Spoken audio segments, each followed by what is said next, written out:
дар замони муосир илму технология бо суръат пеш рафта заминаи баландгардидани иқтисодиёти ин ё он давлат мегардад. дар доираи сиёсати маорифпарваронаи ҳукумати ҷумҳурии тоҷикистон барномаҳои мушаххаси соҳавӣ қабул карда мешаванд. мақсад аз таҳияи барномаҳои муҳим тарбияи ҷавонони донишманду қобилиятнок, огоҳу бедордил, ватандӯсту накӯкор, ҷӯяндаву созанда ва шахсони дорои ҷаҳонбинии солиму ахлоқи ҳамида мебошад. бо дар назардошти ин ҳукумати ҷумҳурии тоҷикистон ба рушди муассисаҳои таҳсилоти олии касбӣ диққати ҳамаҷониба дода барои ворид гардидан ба фазои ягонаи таҳсилот ва ҷорӣ намудани меъёрҳои байналмилалии таҳсилот тамоми имкониятҳои худро истифода менамояд. донишгоҳи давлатии тиҷорати тоҷикистон муассисаи таълимии олии раванди иқтисод дар ҷумҳурӣ маҳсуб ёфта таълим ва такмили ихтисоси мутахассисонро дар асоси низоми бисёрзинагии таҳсилот барои соҳаҳои самти иқтисод, идоракунӣ ва инчунин тайёр кардани кадрҳои илмӣ омӯзгорӣ ба уҳда дорад.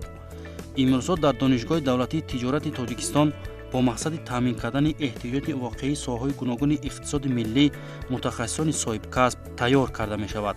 ҳамчунин дар доираи дастгириҳои ҳамешагии ҳукумати ҷумҳурии тоҷикистон роҳбарият ва устудони донишгоҳи давлатии тиҷорати тоҷикистон пеш аз ҳама ба омода намудани кадрҳои баландихтисосӣ дорои донишу малакаи муосири сатҳи байналмилалӣ аҳамияти зарурӣ медиҳанд. дар донишгоҳи давлатии тиҷорати тоҷикистон ба татбиқи технологияҳои муосири иттилоотӣ барои баландбардоштани самаранокии раванди таълим диққати махсус равона карда шудааст ки бо истифода аз ин шароитҳои беҳтарин донишҷӯён метавонанд барои баландбардоштани савияи дониши худ самаранок истифода намоянд. дар донишгоҳ якчанд сол аст ки бонки таълимӣ фаъолият дорад. айни ҳол бонки таълимӣ ба парки технологӣ табдил гардида кори бонкҳои ҷумҳурӣ ба донишҷӯён дар амал омӯзонида мешавад. дар бонки таълимӣ мо бо донишҷӯёни ихтисоси кори бонкӣ дарс мегузарем ва бонки таълимӣ бо барномаҳои бонкӣ муҷаҳҳаз гардонда шудагӣ ҳаст. он дарсҳои амалие ки мо мегузарем бевосита мо донишҷӯёнро бо рафти гузарондани амалиётҳои бонкӣ шинос мекунем. мана имрӯз барномаҳое ки бонкҳо кор мекунанд ба монанди CFT, Эрисбанк ки бештари бонкҳо бо ин барномаҳо кор мекунанд, мо ҳамин барномаҳои омӯзиширо насб кардагӣ ҳастем ки бевосита донишҷӯ раванди гузарондани амалиётҳоро дар ин банк меомӯзанд ва дар омода кардани кадрҳои баландихтисос ҳамин бонки таълимӣ мо саҳми калон мегузорад. бо дархости мо баъзе мутахассисони бонкҳо омада раванди ҳамон гузарондани амалиётҳои худро бо донишҷӯёни мо мефаҳмонанд ва мо дар доираи шартномаҳои байни ҳамдигарӣ донишҷӯёнро барои гузаштани таҷрибаомӯзии истеҳсолӣ ва таҷрибаомӯзии пеш аз дипломӣ равона менамоем. дар баробари гузаштани дарсҳои назариявӣ донишҷӯён дар озмоишгоҳҳо барои сайқал додани фаъолиятҳои амалӣ кор мебаранд. озмоишгоҳи экспертизаи молҳо яке аз озмоишгоҳҳои асосӣ ба ҳисоб меравад ки он бо техникаю таҷҳизоти навтарин муҷаҳҳаз мебошад. ин иқдом ба донишҷӯён имконият фароҳам меорад ки донишҳои назариявии худро дар амал татбиқ намоянд. айни замон мо дар озмоишгоҳи молшиносӣ ва экспертизаи молҳо қарор дорем ва ҳар ҳафта мо тибқи нақшаи дарсӣ дар ин ҷо яъне сифати моли маҳсулотҳоро месанҷем. айни замон мо сифати сабзавот ва меваҳоро санҷида истодаем. ман аз ихтисоси интихобкардаи худ розӣ ҳастам ва дар оянда мехоҳам як мутахассиси хуб шуда дар рушду нумӯи ҷумҳурии азизамон саҳми худро гузорам. ҳамчунин дар самти таҳияву муаррифии лоиҳаҳои тахассусӣ ва тарғиби дастовардҳои шоистаи донишҷӯён дар донишгоҳи давлатии тиҷорати тоҷикистон чандин марказу симхонаҳои омӯзишӣ ба монанди парки технологӣ, маркази рушди соҳибкорӣ ва ҳунарҳои мардумӣ ва дигар марказҳои сайқали маҳорати касбӣ ва дастгирии иқдоми донишҷӯён ташкил карда шудааст ки барои гузарондани машғулиятҳо ва корҳои мустақилонаи донишҷӯён мусоидат мекунанд. дар маркази рушди соҳибкорӣ ва ҳунарҳои мардумӣ донишҷӯён заргарӣ ва қолинбофиро меомӯзанд.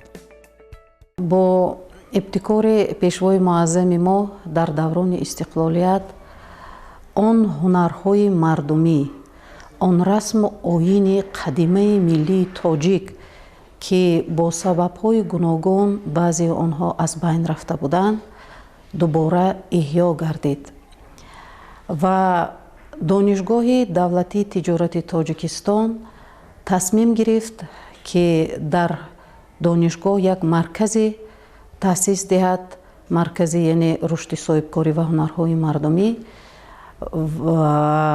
Дар ин марказ асосан мо донишҷӯ духтаронро ҷалб менамоем ва аз он ҳунарҳои қадимае ки ба мо то ба имрӯз мерос мондааст, мо ҳоло ду ҳунарро ба донишҷӯён меомӯзонем. яке зардӯзӣ мебошад ва дигаре қолинбофӣ.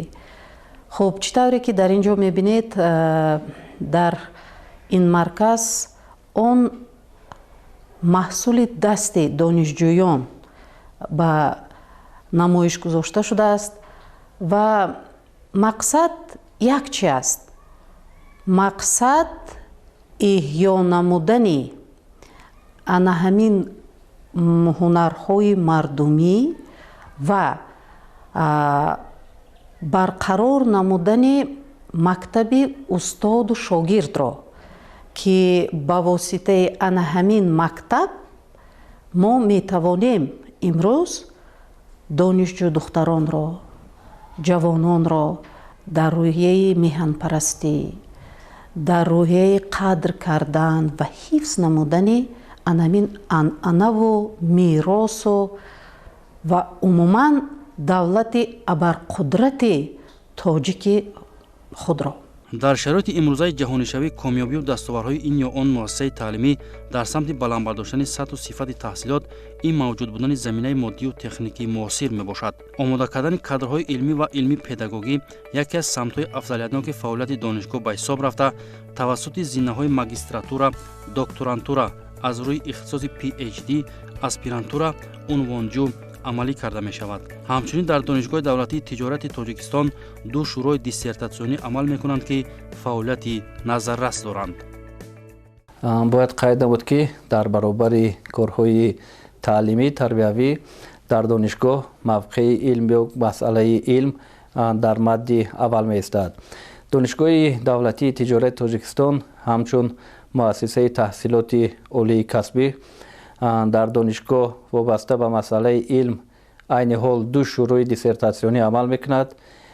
шӯрои якум вобаста ба масъалаҳои иқтисодӣ дар назди комиссияи олии аттестатсионӣ назди президенти ҷумҳурии Тоҷикистон ва шӯрои дуюм бошад, ин шӯрои хориҷӣ мебошад, вобаста дахл дорад ба вазорати маориф ва илми Федератсияи Россия.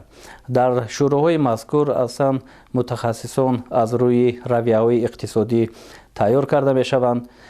диққати асосӣ пеш аз ҳама ба омода кардани бевосита кадрҳои илми педагогие ки дар донишгоҳ фаъолият мекунанд, дигар муассисаҳои таҳсилоти олии касбии ҷумҳурӣ фаъолият мекунанд ва вобаста ба масъалаҳои мубрами илми иқтисодӣ, бахусус масъалаҳои хизматрасонии иқтисодӣ, масалан мегирем хизматрасонии таҳсилотӣ, рушди бозори истеъмолӣ ва монанди инҳо корҳои илмӣ таҳқиқотӣ анҷом медиҳанд вобаста ба рисолаҳои номзадӣ, рисолаҳои докторӣ ва рисолаҳои доктор аз рӯи ихтисос, яъне доктор PhD.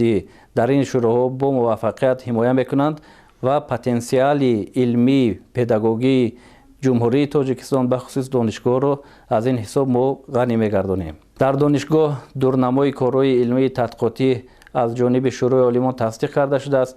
дар асоси ин нақша корҳои илмии тадқиқотӣ аз рӯи 5 самт, 20 мавзӯъ ва ҳудуди зиёда аз 350 зермавзӯъ корҳо пеш рафта истоданд. диққати асосӣ аслан ба масъалаҳои иқтисодӣ, ҳуқуқӣ, ба масъалаҳои сиёсӣ дода шудааст. дар донишгоҳи давлатии тиҷорати Тоҷикистон ҳар моҳ мувофиқи нақшаи тасдиқшуда як конфронси байналмилалӣ, як конфронси ҷумҳуриявӣ гузаронида мешавад.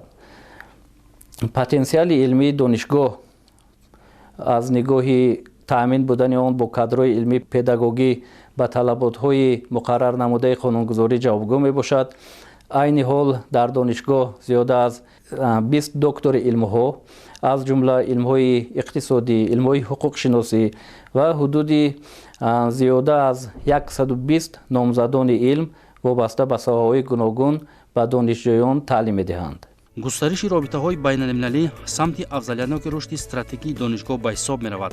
раёсати донишгоҳи давлатии тиҷорати тоҷикистон ҷиҳати баландбардоштани сифати таҳсилот ва омӯхтани таҷрибаи пешқадам бо донишгоҳҳои Федератсияи Россия, Ҷумҳурии Қазоқистон, Ҷумҳурии Мардумии Чин, Штатҳои Муттаҳидаи Америка, Италия, Испания, Туркия ва дигар давлатҳо шартномаҳои ҳамкорӣ доранд.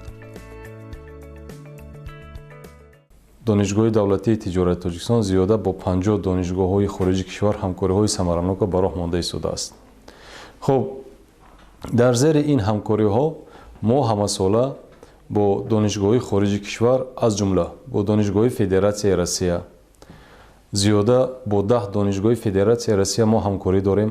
дар доираи ин ҳамкориҳо мо ҳамасола донишҷӯёнро дар доираи барномаҳои табодули академӣ ва ҳамчунин омӯзгоронро барои иштирок дар конференсияҳои илмӣ, методӣ ва тадқиқотӣ ҳамасола равон мекунем ва дар онҷа таҷриба гирифта, гашта омада он таҷрибае ки гирифтагӣ ҳастанд, уна дар донишгоҳ истифода мебаранд. ҳамчунин бо донишгоҳҳои ҷумҳурии Қазоқистон низ чунин ҳамкориҳоро ба роҳ мондагӣ ҳастем. хуб, ба ҷуз аз ин донишгоҳи давлатии тиҷорати Тоҷикистон ҳамкориҳои бениҳоят самарабахшро бо донишгоҳҳои олии касбии хориҷи кишвар бо иттиҳоди Аврупо ба роҳ мондагӣ аст.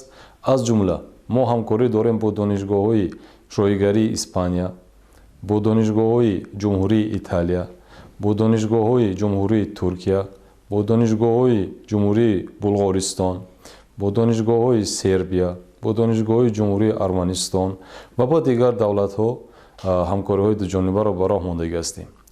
яке аз лоиҳаҳои муҳиме ки айни ҳол амал карда истодааст дар донишгоҳи давлатии тиҷорати Тоҷикистон, ин лоиҳаи Erasmus, лоиҳаи аврупоӣ мебошад ки ҳама сола мо тавассути ин лоиҳа зиёда аз 10 донишҷӯёнро ва ҳамчунин муаллимон ва омӯзгорони донишгоҳро ба хориҷи кишвар равон мекунем барои таҷриба гирифтан, барои оне ки он таҷрибаи худро гирифта омада дар инҷа амалӣ намудан. хуб, имсол дар зери лоиҳаи Erasmus Plus дар донишгоҳи Кадиси ҷумҳурии Испания 5 нафар донишҷӯи мо иштирок намуда ва муддати 1 семестр дар онҷа таҷриба гирифта. айни ҳол 2 нафар донишҷӯи мо дар донишгоҳи Кадиси ҷумҳурии Испания таҳсилро давом дода истодааст ва ҳамчунин дар баробари ин 1 нафар омӯзгор ба ин донишгоҳ сафар намуда муддати 10 рӯз дар онҷа ҳам дарс гузашт, ҳам таҷриба гирифт ва айни ҳол омада ҳамон дарсу таҷрибае ки аст дар донишгоҳ давом дода истодааст. ба ҷуз аз ин якчанд нафар омӯзгорони мо дар доираи лоиҳаи МИЕТК, лоиҳае аст ки барои татбиқи барномаи магистерӣ дар соҳаи иқтисодиёт барои давлатҳои дар ҳоли гузариш, иқтисодашон дар ҳоли гузариш. дар зери ин лоиҳа якчанд нафар омӯзгори мо ба ҷумҳурии Италия сафар намуданд, дар онҷа семинару тренингҳо гузаштанд ва айни ҳол гашта омада он таҷрибае ки доранд она дар донишгоҳ амалӣ карда истоданд ва бо донишҷӯён нисбати ин лоиҳаҳо, нисбати илму маърифат, нисбати пешравӣ яъне давом дода истоданд. дигар самти муҳими фаъолияти байналмилалӣ ин ҷалби грантҳо ба ҳисоб рафта дар донишгоҳ 7 лоиҳаи байналмилалӣ амалӣ шуда истодааст. ҳамзамон дар донишгоҳи давлатии тиҷорати Тоҷикистон 60 нафар донишҷӯ аз ҷумҳуриҳои Афғонистон, Озарбойҷон ва Ӯзбекистон дар риштаҳои гуногун таҳсил доранд. من امیری زکیه شهروند جمهوری اسلامی افغانستان مدت 11 سال است که در تاجیکستان ساکنم. بعد از ختم مکتبم تصمیم گرفتم که در یکی از دانشگاه‌های با نفوذ تاجیکستان تحصیل نمایم. بعد از جستجو و یافتن معلومات کافی درباره دانشگاه دولتی تجارت تاجیکستان تصمیم گرفتم که در اینجا تحصیل نمایم، زیرا باید محیط را انتخاب کرد که رونما بودن آینده خویش را محض در همان بیند. چقدر که به همگان معلوم است زبان انگلیسی یکی از زبان‌های بین‌المللی به شمار می‌رود. به همین دلیل در دانشگاه ما اختصاص‌های است که با زبان انگلیسی آموخته می‌شوند و من همچون دانشجوی کورس اول اقتصادیات جهان نیز در گروه انگلیسی تحصیل می نمایم و با تأسیس یافتن این گروه به زبان انگلیسی ما شاگردان، ما دانشجویان فعالانه به درس ها اشتراک می کنیم و آموزگارانی که در این گروه ها تحصیل می دهند زبان انگلیسی را بر سطح عالی می دانند و با تأسیس یافتن این گروه ما توانستیم سطح تحصیلی خود را بلند بریم و تعلیم خود را سیخل بخشیم. رئیست دانشگاه دولتی تجارت تاجیکستان برای رشد ورزش و تربیت جسمانی دانشجویان دقت مخصوص می‌دهد. دانشجویان نیز از این امکانات و شرایط‌های مساعد ثمراناک استفاده می‌نمایند. امامعلی نورعلی دانشجوی دانشگاه دولتی تجارت تاجیکستان بوده در چندین مسابقه‌های بین‌المللی جمهوری تاجیکستان را معرفی نموده است. در این دانشگاه همه شرایط‌ها برای تحصیل و استراحت، همه شرایط‌ها برای ورزش فراهم آورده شده است. خود من به ورزش شوق و رغبت دارم و در این ساحه مشق تمرین میکنم. من چمپیون جهان آید به گشتین جدا در بین جوانان در سال 2022 می باشم. چمپیون گرند اسلم در بین کلانسالان که در شهر تاشکند جمهوری ازبکستان برگزار گردید که در آنجا زینه اول را اشغال نمودم و پرچم عزیز دولت را بلند برداشتم. دانشگاه دولتی تجارت تاجیکستان همچون مؤسسه تحصیلات عالی کسبی با مقصد عملی نمودن سیاست دولتی در ساحه معارف و آماده نمودن متخصصان بلند اختصاص برای ساحه‌های گوناگون اقتصاد مملکت سهمی باسزا گذاشته، دائما در جستجو و تطبیق شکل و اصول‌های ثمراناک بلند برداشتن صفت تحصیلات و تکمیل جریان تعلیم میباشد. آموزگاران و دانشجویان دانشگاه دولتی تجارت تاجیکستان تمام کامیابی و دستاوردها و زینه به زینه بالا رفتن سطح و صفت تعلیم را از شرافت صاحب استقلالی مملکت و غمخوری‌های پیوسته اساسگذار صلح و وحدت ملی پیشوای ملت پرزیدنت جمهوری تاجیکستان محترم امامعلی رحمان که معارف را ساحه افضلیت‌ناک اعلان نمودند ارزیابی می‌کنند.